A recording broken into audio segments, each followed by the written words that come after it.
خارش بدن، خارش پوستی میتونه اولین علامت بیماری کبدی باشه. هر بیماری کبدی که باعث بشه تخلیه صفرا از کبد به داخل روده ها مشکل پیدا بکنه میتونه باعث این عارضه بشه. اونایی که سنگ صفراوی دارن و میاد مجرای کبدی رو میبنده زردی پیدا میکنن و خارش. اونایی که ضایعات توموری توی قسمت‌های مختلف مجرای کبدی ایجاد بشه به خاطر انسدادی که ایجاد میکنه میتونه خارش ایجاد کنه.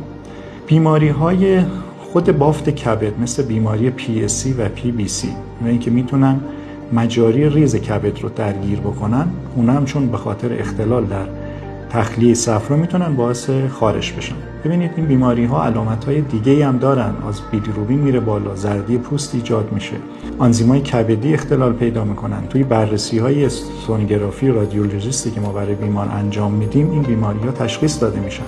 من میخوام این نکته رو فقط بگم. بنابراین چون قبل از اینکه علائم دیگه ایجاد بشه ممکنه اولین علامت بعضی از این بیماری‌ها فقط خارش باشه بدون علامت دیگه‌ای، اگر بیماری‌های حساسیتی و آلرژی رو رد کردید و بیماری دیگه از این نظر مطرح نشد، بررسی بیماری‌های کبدی ضروریه.